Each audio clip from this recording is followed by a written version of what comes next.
I remind you, he only took the job on July the 20th, talking about this Premiership being a circuit breaker for Britain. Don't think he realises if you have a circuit breaker, that normally turns the power off, by the way. So I don't know that was the best possible suggestion that he's going to turn the power off. His children are aged 21, 23 and 26, and I'm really on the fence here, which is why I'm quite excited to have this conversation, because I see both arguments. Of course, just 2 weeks into the job, with the scale of the challenges and the changes that he wants to bring about, it seems rather strange that you'll go off to wherever you'll go off to. However, then, he's a man, he has a wife, he has 3 children, high-pressure job. He's not going to see I don't know how much he sees of his children in their early and mid-20s, but obviously he wants to see as much as he can, and speaking as a dad, and of course as a husband again, he wants to see his family. So which is right? Well, I put that to one of his senior colleagues, Justice Secretary Alex Norris. Well, I understand he's having a few days away with his family. He will be, of course, in regular contact with 10 Downing Street and beyond. And, Nick, I've spoken to him, I reckon, pretty much every day since joining the Cabinet, and I don't think that that's going to change. Planning a holiday, Mr Norris? Yes, I'm hoping so, but we'll see. Just tell you a couple of the texts that are coming in. Fergus says, didn't you just have a week off? I didn't agree to that. According to you, everyone needs your special permission to have a break. What a character you are. No, I did actually say right at the top, Fergus, I can see both arguments. I really can, and I will be guided by what you say. Kate says, of course, politicians should have holidays, plus poor Andy spent 2 very busy weeks announcing unfunded promises and taking credit for the previous government's work. Andy says, let's give him a break. He's had this holiday already booked. He couldn't have foreseen being Prime Minister when he booked it. Jonathan in Deal in Kent. Burnham may have only been in the job for a short while, but he wasn't exactly unemployed previously. When was his last break? He might never have had one. We don't need a burnt-out Burnham as PM. Adrian in Ainsford. Which side of the fence do you come down on, Adrian, and why? Good morning. Well, good morning, Nick. Well, I come down on the side that I think he should be in office getting his new job under control. I can tell you in the past I worked for a major Korean electronics organisation, and I had to cancel holidays because I was demanded to be in sales meetings in Korea. And, you know, the job came first. And we as a country are in such a mess at the moment that I think the optics of him disappearing at this stage is very poor. So the man doesn't I'm asking you, the man doesn't have a holiday this year? Well, I'm not saying this year, but I think 2 weeks in is far too early. I'm sure you know that when you get a new job, it takes you at least 6 months to get a new job fully under control. And to disappear after 6 months, I think, is after 2 weeks is amazing. So you would have thought, I don't know, late August, a couple of weeks' time. Would it really make that much difference, Adrian? No, I'm saying I don't think he should have one until maybe 3 or 4 months in, once things are fully under control. We're in such a mess. We've got thousands of people coming across on illegal boats. We've got the highest tax we've ever burdened. We've got high fuel costs. You've got people that can't afford to live properly. And then he disappears. And I just think it looks very poor to the British people. Adrian, a lot of people agree with you and a lot of people don't. A lot of people say that he needs a break. Jazz says, for heaven's sake, Andy Burnham has gone straight from being the Mayor of Manchester to the Prime Minister. His family holiday was probably booked months ago. Would you prefer him to go on holiday when Parliament are not in recess? Some people need to think this through. Adrian, thanks for your call again. It's very, very rare. I think it's almost exclusive that I don't have a set view. I can see both arguments. Craig's in Nottingham. Craig, what would you say to this? Good morning. Good morning. I agree with what most people are saying. And he should be allowed to take this holiday. Under UK employment law, if you go for a new job, Nick, let's say you go for a new job, but it's not, and you get it and you've got a holiday book, that employer has to honour that holiday. Now, as the PM, it's an important job, I totally get that. Craig, this is the Prime Minister, it's not any regular job. I know, Nick, it's but not Parliament are in recess, which is when parliamentarians go on holiday. That's why we have 6 weeks holidays for the children, so that children can go on holiday. You're not... But, my dear fellow, if you took over a football club, if you became the editor of a newspaper, if you took over a bank, you would not go on holiday after 2 weeks, would you? I probably would, yeah. Well, I think you'd lose the fans, and you'd certainly lose the newsroom if you did something like that. Craig, thank you. I would wait. I would go on holiday first, and then I would take up the job after. But you're campaigning, you're out there on the stump. You're electioneering. There we are. You're electioneering to make sure that you get the job. So you can't. You've got to be 2 or 3 weeks wandering around Makerfield. That ain't going to work, is it? Well, Well, yeah, but he's done that though, isn't he? Yeah, but he's already.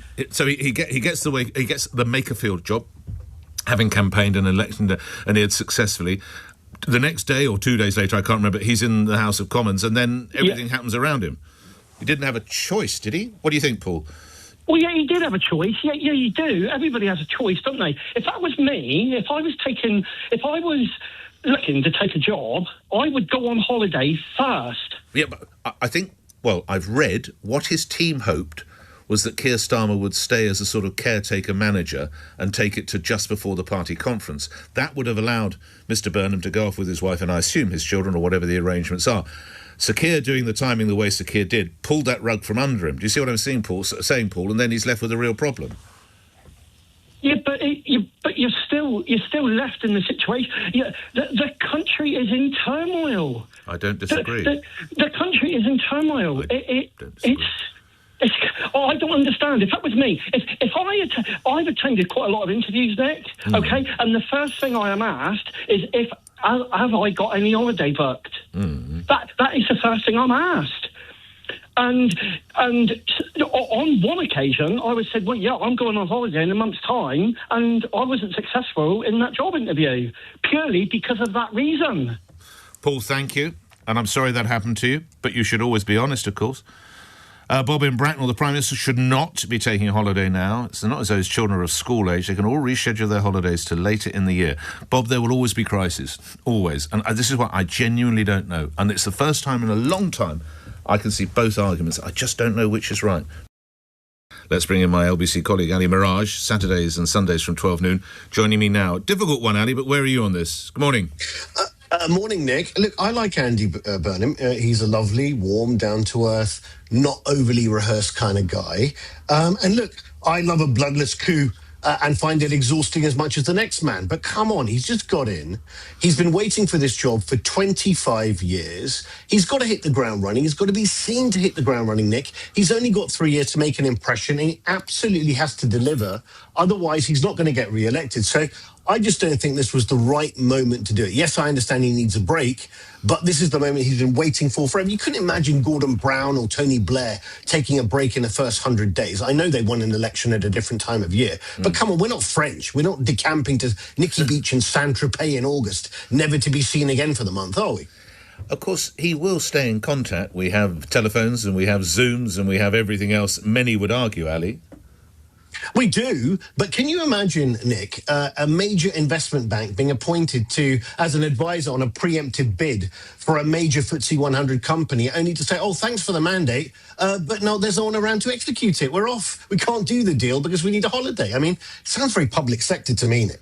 Lastly, to those who say he needs the rest, I know you're right, he's only been in the job 2 weeks, but he had the campaigning in Makerfield, he was the mayor of Greater Manchester, he's probably been plotting, scheming, thinking of this for months. Give the bloke a week, he'll come back refreshed and possibly perform better.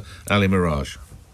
I think it's a fair point. However, look, he's talked about people not in education, training and all the rest of it, social care, devolution. He doesn't have long. What we need, Nick, as a priority is he needs to get John Healey to deliver that budget in September, not in October or November, because we all need to know how this is going to be paid for. That's what he needs to focus on. I like Andy Burnham. I really wish him well. I want him to do well for the sake of my country, but now is not the time for a break.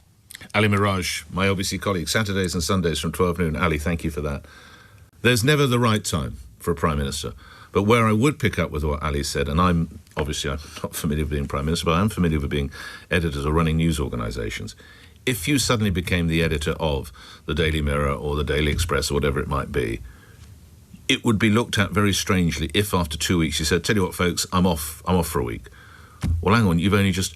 If you were to get the stewardship of a major football club, whoever it might be, the man who's just gone into Liverpool, I can't remember his name, but the man who's taken over Liverpool Football Club, it would have been quite extraordinary if after 2 weeks he'd said, thanks very much, I'm actually going to just clear off for a week, but I'll be on the end of the phone. Is it that you need to manage the shop? And to the point that Ali made, if you weren't moving to the world of finance, if you were just appointed the chief executive officer of a major investment bank, or just a regular high street bank, again, 2 weeks into the job, I'm out of here. Now, the argument will be made by Number 10, and it is totally valid, is that we do have telephones. He will be on the end of the phone. There will be, I'm sure, secure video links. He'll be able to talk to Zelensky if he has to through secure. I'm sure he'll be able to speak to President Trump if he has to. But is that the right look? If it had been Sir Keir Starmer, which obviously it's not, if it had been Sir Keir Starmer, I don't think anyone would have blinked. Everybody would have said, no, it is appropriate, the man needs a break. But 2 weeks into the job, what does that tell you about Andy Burnham? Does he need the Burnham break, or should he be back behind his desk? Right, so Britain gets a brand new Prime Minister, and within a fortnight, he's packed his bags and gone quiet. No, this isn't satire. This is the actual conversation gripping political radio right now. Andy Burnham becomes Prime Minister on the 20th of July. Just over a fortnight later, he's off on a family holiday, reportedly abroad, staying in loose contact with Downing Street, but very much away from the desk. Now imagine starting a new job, any job, and within 2 weeks announcing you're off sunning yourself while colleagues field the emails.